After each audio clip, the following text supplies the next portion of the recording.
rentrer dans le pays le plus fermé du monde en ce moment. Reportage exclusif et témoignage sur ce plateau.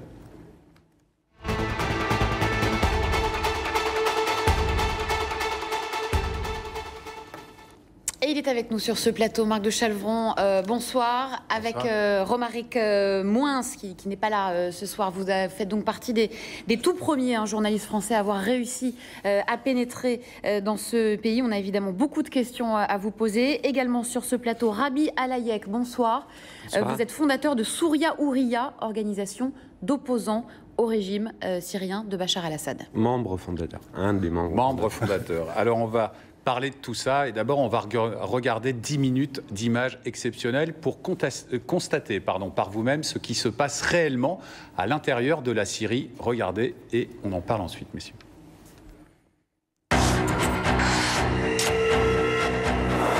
La frontière libanaise franchie clandestinement, quelques mètres seulement derrière nous. Notre passeur, pourtant, ne relâche pas sa vigilance.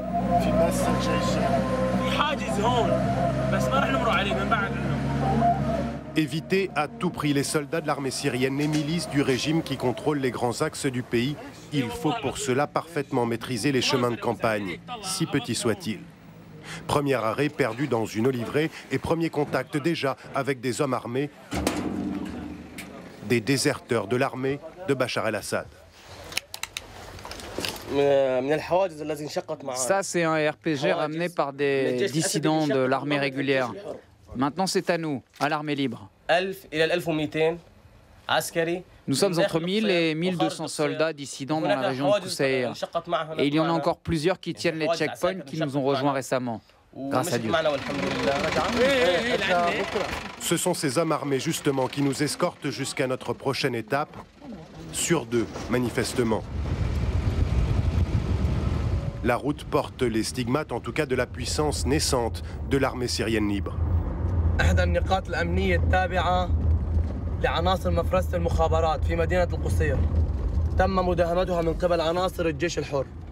Le réseau paraît bien rodé, les hommes équipés sommairement, mais suffisamment pour avancer plus profondément dans le pays.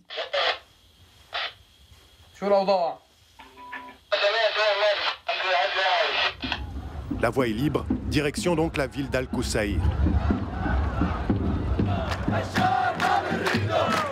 Vendredi, heure de la sortie de la prière, comme toutes les semaines, des groupes convergent de différents endroits de la ville rassemblés dans leur haine du régime de Bachar el-Assad.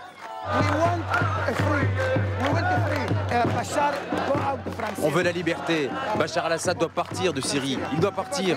Il a été trop dur avec nous, le peuple. Personne ne peut parler. Pas d'argent, rien.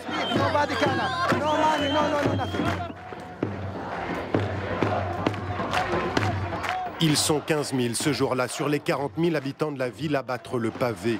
Les images de la manifestation bientôt mises en ligne sur Internet.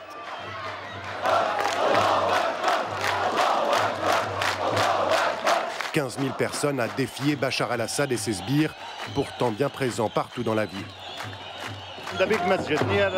Ils sont positionnés sur la grande mosquée au milieu de la ville et ils tirent sur les gens depuis cet endroit. Tous les jours, on a 1 ou 2 personnes tuées de cette manière-là. Des manifestants armés de leur seul courage, ou presque. Quelques hommes de l'armée libre encadrent en fait discrètement le cortège qui se disperse. Pas suffisant pour empêcher les morts. 40 victimes depuis le début de la contestation dans la seule ville d'Al-Koussaïr.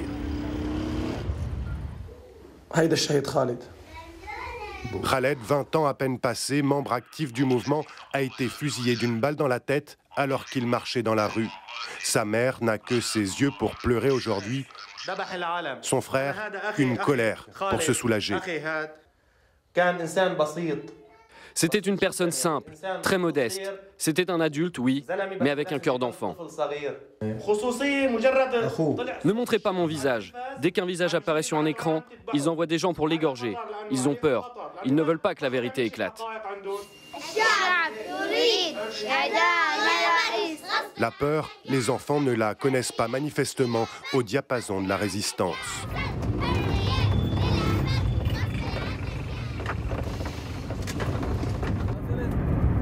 L'insurrection syrienne nous passe de main en main, de moyens de transport en moyens de transport pour nous acheminer vers Homs, le centre de l'insurrection en ébullition depuis des semaines, également le centre de la répression du régime de Bachar al-Assad. Le rituel est en passe de devenir immuable à Baba Ammar. Tous les jours, à la sortie de la prière du soir, les habitants de ce quartier de Homs évitent soigneusement de rentrer chez eux. Joyeusement, ils se regroupent et convergent vers une même place. L'endroit est sécurisé autant que possible. L'organisation bien huilée. C'est le 232e soir de manifestation à Baba Ammar, quartier symbole. Baba Ammar, c'est un quartier populaire. Nous sommes très fiers ici, très dignes. Dès que nous sommes sortis manifester, nous avons eu beaucoup de martyrs. Nous n'avons que nos gorges et nos voix contre le régime. Un rapide tour dans le quartier la nuit pour constater l'absence criante des hommes de Bachar al-Assad.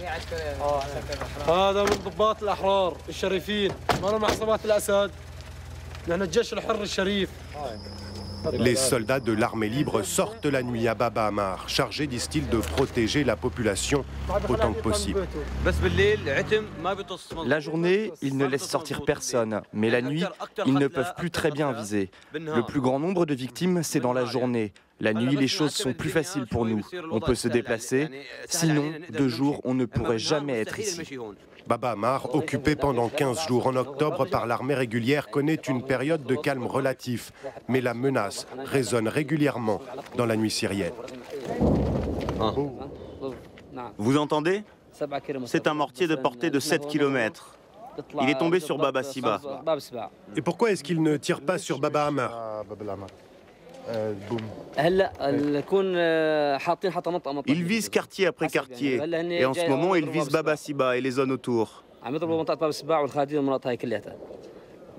notre quartier, Baba Ammar, sera visé plus tard. Il tourne en fait. Vous entendez?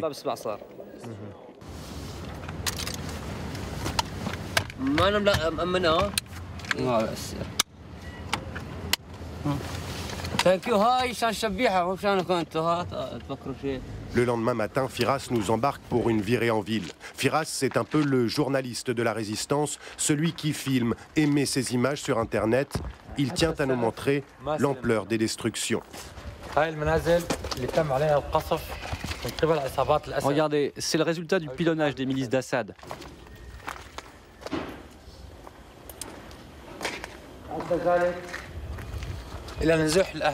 C'est ça qui a poussé les gens à fuir les quartiers. Le décor parle de lui-même, résultat de 8 mois d'affrontements sans limite, aucune. Témoignage de la violence de l'armée régulière.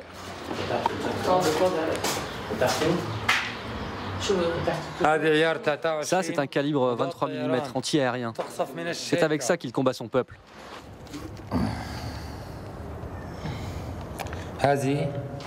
Ça, c'est une balle de mitraillette de 14,5 mm.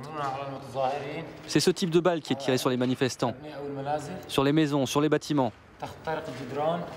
Elle traverse les murs épais, alors vous imaginez un corps humain? Qu'en pensez-vous? Les rares habitants de ce théâtre de désolation à mettre leur nez dehors veulent partager leur calvaire. Plus d'eau, plus d'électricité. Et regardez les ordures là, elles s'accumulent. Et quand ils savent plus quoi faire, ils nous envoient des roquettes comme celle-là. Ils les envoient sur nos maisons. Du coup, regardez, les gens quittent le quartier.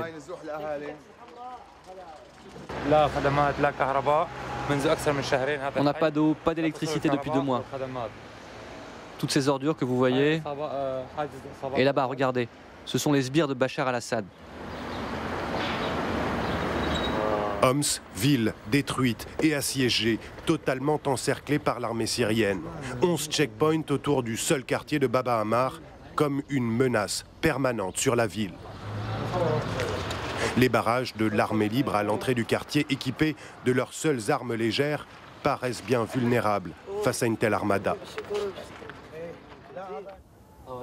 Le cimetière de Bab Ammar est un résumé de ce qu'endure la ville de Homs depuis 8 mois. Il a pratiquement doublé de superficie depuis le début de l'insurrection. Là, l'enfant avait un jour. Un seul jour. Il a reçu une balle dans la tête.